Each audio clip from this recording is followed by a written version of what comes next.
Everybody say love. Yes, love. We are talking about love today.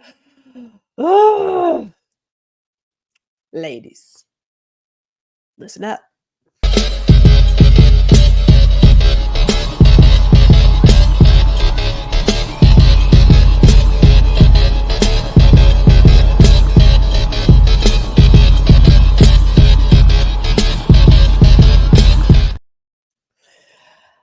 Hello, welcome to Ladies. Listen up.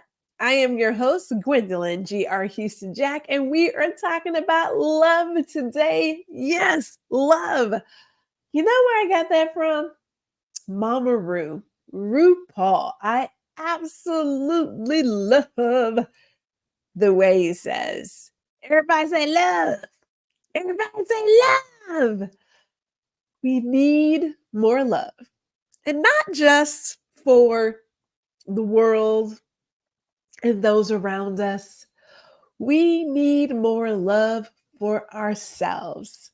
So we are talking about loving ourselves today.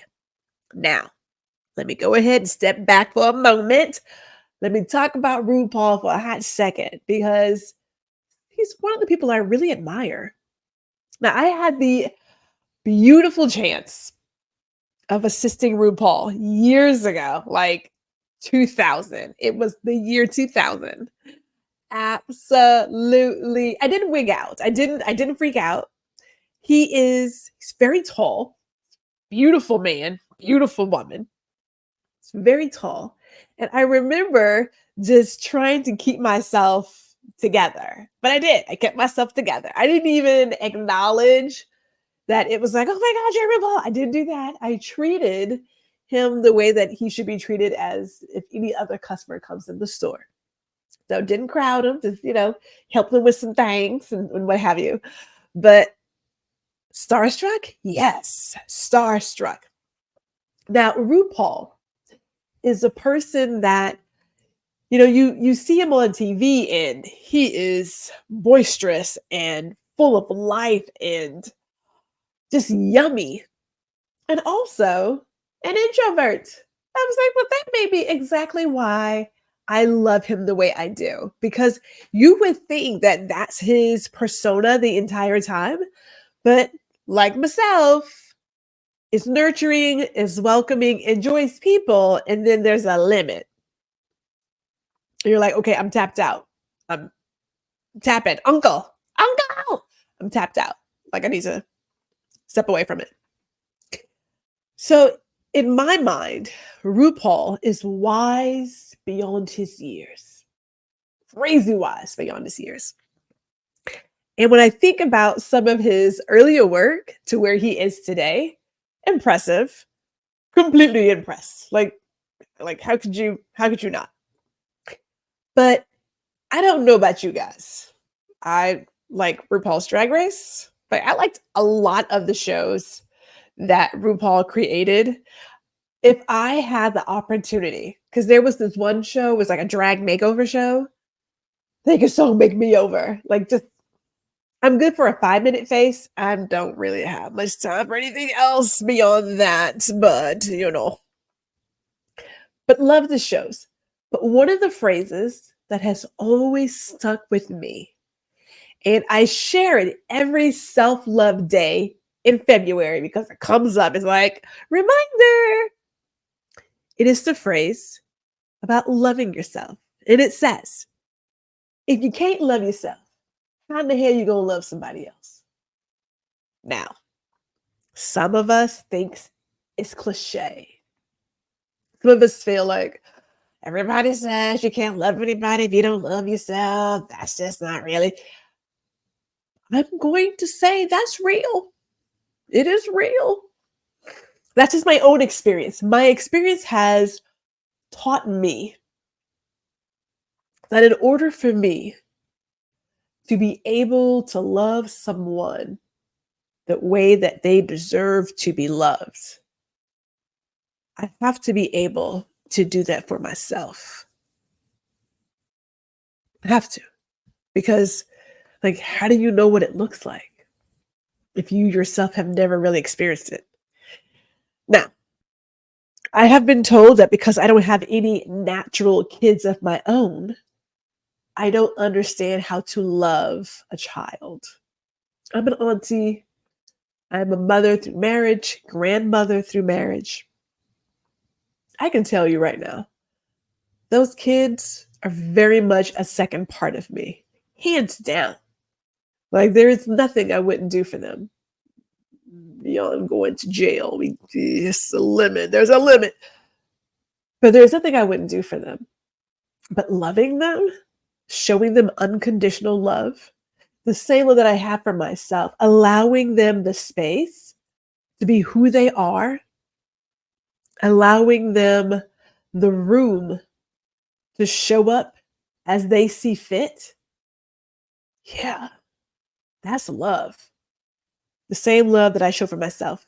So today, we're going to talk about loving ourselves. And that's a little bit of work. Everything's a little bit of work. Everything is.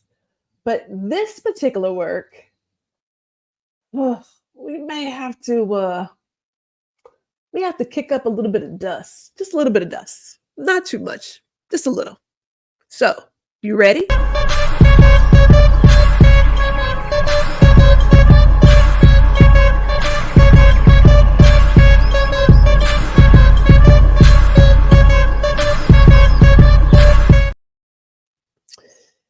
Let me see. How we treat and love ourselves is how we teach others to treat and love us. Okay? So I already know that there are going to be some people who feel like, where did you get that from? I'm just telling you. And yes, in my experience, as being the person who attempted to buy attention and affection, I feel like, no, there's no feeling. There is some experience there in saying, yeah, that's not going to work. It's not going to last. It's not. At the exact same time, when we ask for things from others that we wouldn't even do for ourselves, my question is that what you really want? You know, like if you wouldn't do it for yourself. So let me set this up. I'm going to take two parts here. The first part is with women, and I'm speaking in a whole as society. Society sees women as supernatural caregivers. From the moment we are born, there is a program that we're supposed to grow up and be amazing mothers after someone has chosen us to be their wife and keep their house and keep them satisfied. That's your path. And then somewhere in there, you can like figure out who you are and like do your thing. But for the most part, you are here to be a nurturer, to be a caregiver, to help raise the next generation of, I can't even do it with a straight face. I'm sorry, I can't. Now, that is not to say that I don't believe that that is the story or the dream for some women. I'm not saying that. What I am saying, though, is that the overall programming is not for every woman. From a very young age, like when you're a kid, when you are a girl child, your very first birthday, holiday, whatever, they're going to give you a baby. Is that your baby doll? Is that your baby? Are you going to be a good mother? We start the programming at a young age, a super young age. It's the words we use, it's the toys we give, and we start telling young girls, you're going to be someone's amazing mother. You're going to be an amazing mother. You're going to take care of your kids and you're going to stop. Full stop. Who said I want to be a mother? Like, why do I have to be somebody's mother? Maybe I don't want to be somebody's mother. Maybe I don't want to be that responsible to bring another life into this world. Maybe I don't want that for myself. Then the part where you are chosen. You're waiting for someone to choose you to be their partner. You're waiting. You're going to go to college. And college, yes, college is there to get an education, but college is also there for you to find your mate. Is for you to find the person who is going to marry you and make this beautiful family. You guys are going to grow old together. You're waiting to be chosen because, uh, your partner wants a smart woman, a woman who can take care of herself and take care of the household. That's what they're looking for. That's why they're there to pick their mate. So you should be there,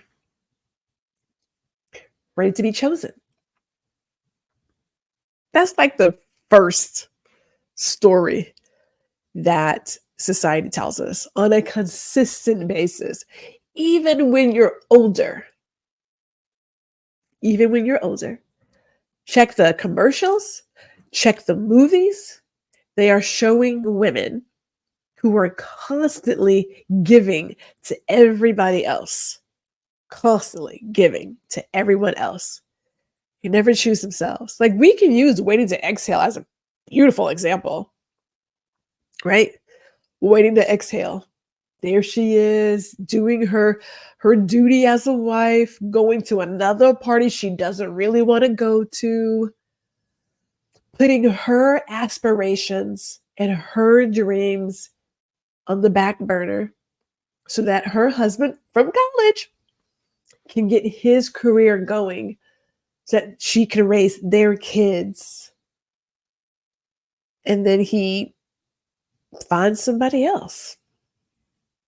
He just finds somebody else and leaves her to do whatever. I mean, you are the caregiver. You can take the kids. I'm not going to fight for the kids. I'll take care of my kids. But you can keep the kids. You can keep this house. But is that a common story? I don't want to say it's common, but we know it happens. We know there are a number of women who, I don't want to say got lost in their family, but there are some where their entire identity is wrapped up in being the caregiver for their family. So, i.e., the supernatural caregiver. Mother's always available, no matter how tired she is, no matter how sick she is, no matter that she has worked her 9-hour stint and comes home. She is supposed to have dinner on the table and clean the house, right? Supernatural. A lot of us as women in this supernatural caregiver persona, we operate from an empty cup. We're giving and giving and giving. We're pouring into everybody else. We never say no. We could be super exhausted, but we're still going to show up and do whatever is done or asked of us. You really can't pour from an empty cup. You can't. I mean, it's true. Like when you have tapped out, you're tapped out. You know how you pour, you're like, is there anything else in here? I think just like nothing else in there. It's done. The second persona falls in line with this supernatural caregiver, but they're more of a superwoman. They are there for everybody. As a matter of fact, if no one needed their assistance, they wouldn't know what to do, right? So they want to swoop in and save the day for everybody. Even if their kids are 30 something, 40 something years old, them not being needed is a problem because that's their identity. Their identity is someone always needs me, and I always save the day, and I always solve the problems. I always make things right for somebody because that's what I do. That's what I've always done. We take it as as an identity. We go beyond the role and say, no, this is who I am. I am the person who's always there for everybody. I worked late. I carry the load. I never complain. We take it as an identity that if we removed it from that person, they wouldn't know what to do because that's all they know themselves to be is this superhero who comes in and saves the day. That is it. That person puts the needs of everybody else above their own. Have you eaten? No, no, no. I'll eat later. I'm eating. Have you slept? No, no, no. I'll sleep later. I'm good. I'm good. I'll sleep later. I don't need to do. I don't need to do this. I don't need to do that. I don't have to. They live for it. If they had the option to not be the superhero, I'm not exactly sure what they would do because it's that ingrained. It is it is literally tattooed on the chest. That's where it is. So I remember in 2020, a lot of people had a epiphany about life. My mother is a retired minister, and I never thought I would quote my mama. I quote my mother quite often nowadays. It's scary, but it's what it is. But something she would always say at a eulogy was, I have yet to see a U-Haul follow a hearse. Now, when I was a kid, I thought, what in the world is that supposed to mean? U-Haul, hearses, what? And then as I got older, I recognized we're so busy living life, working, struggling, being the savior for everybody else, that the moment you get a chance to retire, a lot of folks just keel over and die. And all the things that they have worked for, all the little pennies they put aside for that rainy day, all the times they denied themselves vacation, all the times they worked an extra hour or came in on their day off and did all these things for the future, it's gone. And someone else will take their possessions and do whatever they want to do with them. There is no U-Haul following that hearse. Now, the second part that my mother talked about in her eulogy, that's the part that stuck the most with me, which changed the way I operated my own career. And she would say, take your time off. Take your time off, take your vacation, take your PTO. You will be dead and gone, and they will find somebody to work your shift. The world will keep turning. Now, the world does keep turning without us. It does. A lot of us believe that if I'm not here, it just won't get done. Newsflash. Um, it will keep turning. It will. One person does not stop the show. It doesn't. It hasn't yet. Those moments of giving everything for somebody else, making someone else's dream your priority, putting your aspirations on the back burner. There has to be an end to that. Well, take it back. It doesn't have to be an end. It doesn't. But maybe there should be. So in 2020, a good chunk of the world had an epiphany about how we worked and how we lived, how we spent our time. And there were two groups of people. There was this one group that was part of the Great Resignation. I said, you know what? We're not doing this anymore. There's a whole other life out there that I want to live, and I'm going to go live it. I don't have to keep doing this status quo. I'm not doing it. I don't see the point of spending my time working on your dream, getting the bare minimum. The second part, well, it was a blip. It's like, yeah, it's what it is, but I'm gonna go back to the way it was. I like things the way they are. It's perfectly fine. We're not knocking that. But in the midst of all of that was a place of take care of you. Take care of you. Now, I don't know about you guys, but 2020, my goodness. Yeah, counselors, therapists. Oh, the foolishness that came out. It was being able to see the worst part of humanity. It's a lot to take in. It's a lot. And you're trying to figure out, how do I navigate all of these emotions with so much death and so much ignorance and all, like, how do I do that? Take care of you. And I recall hearing someone use the airplane analogy where they say, if we happen to lose cabin pressure, these oxygen masks, they're going to come down. Be sure to put your oxygen mask on first before you take care of anybody else. If your child's on a plane with you and you pass out, it doesn't help your child, right? You put on your oxygen mask first, and then you can help everybody else. So when we talk about loving yourself, putting yourself first, we're not talking about it just because it's a cool thing to say. We talk about it because it is necessary. It really is difficult to go out into the world and say that you love what's going on and that you are looking for love, that you're ready to receive love when you yourself, you don't even really like what's going on over here.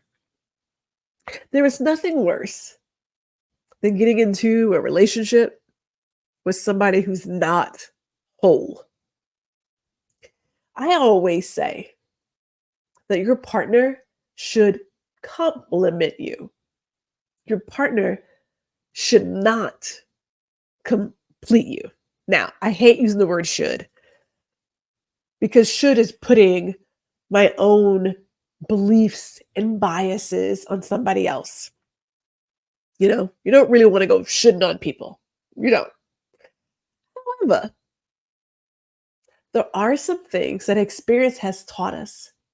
And one of those is you are responsible for your own happiness.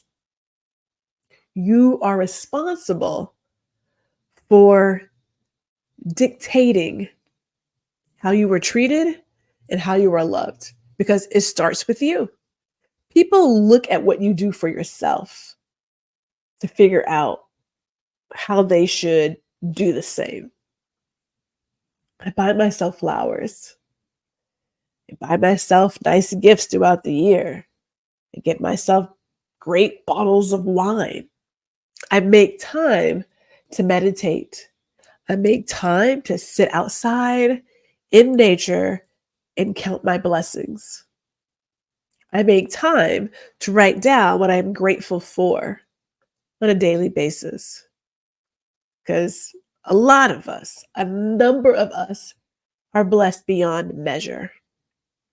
So loving yourself is how it all starts. It's one of the steps along the way. And it tends to be the hardest because a lot of us, and I know I'm using these general terms, but it works for this conversation. A number of us are wondering why no one's picked us. Well, you don't have to want someone to pick you. You pick you. You choose yourself first.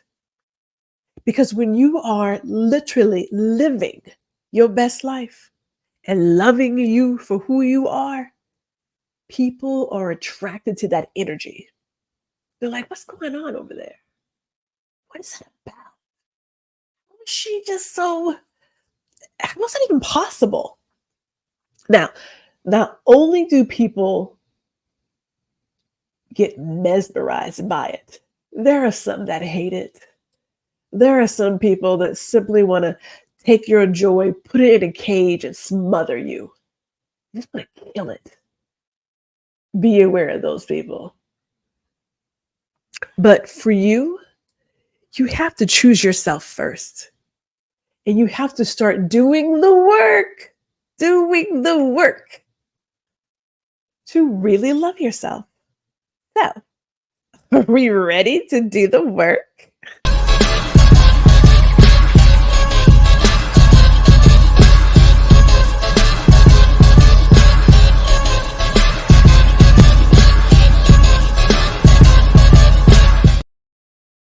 You know, I think it's Deion Sanders who said that when you look good, you feel good, and then you do good, right? Just kind of sum it up. That is true. If you are looking to start an exercise regimen, it starts with the clothes you're wearing. Now, I know you're saying, Gwendolyn, that is baloney. No, it's psychology. When you look good, then you feel good, and then you have a higher chance of performing appropriately. It happens. It's a mind game, but the mind game works. And the more you do it, the more you love the results. And so it becomes a habit after like 21 days. So when you are starting this process of identifying the love for yourself, the one thing, because I have a couple, the one thing I highly suggest is to start your day with daily love affirmations. You got to look into the mirror. You got to lean in and say, Gwendolyn, you are something special. You are amazing. Looking good today, like you always do. You were full of joy. You're beautiful. Now, just don't say it and not believe it. But sometimes, for some of us, and this is where that counselor or therapist can guide you through, we need to say it again and again and again and again. Next to that is write yourself a love letter. Write to yourself. Now, I know people are like, I haven't wrote a love letter since like high school. I get it. It's been a while for some of us. A while. But you can still do it. You can even do it on your phone if you want to. You can even record a video. That'd be really nice. But write a love letter to yourself. Let yourself know what you really enjoy about you and what you bring to the table and how you are a gift to the world. Let yourself know that. And my last thing, because you know I love giving you a good book to read. Guru by RuPaul is an amazing book. Oh my God, it's so awesome. It is like beyond awesome. I love the book. Love it. Took it on a cruise, fell asleep in the sun with it because it's that good. But we love reading really good books that promote being your authentic self and loving the life you're living. And so Guru by RuPaul is high on my list of books you want to read. Now, I've said this a couple of times. I'm going to say it again. Don't do the work by yourself. Just got to get a partner. Counselor or therapist is a great partner to have on hand because some of these areas may become a little ugly if you have to dig really deep into some previous situations. But with that, I will say this, as I always say, be sure to give yourself the space and grace to grow and learn.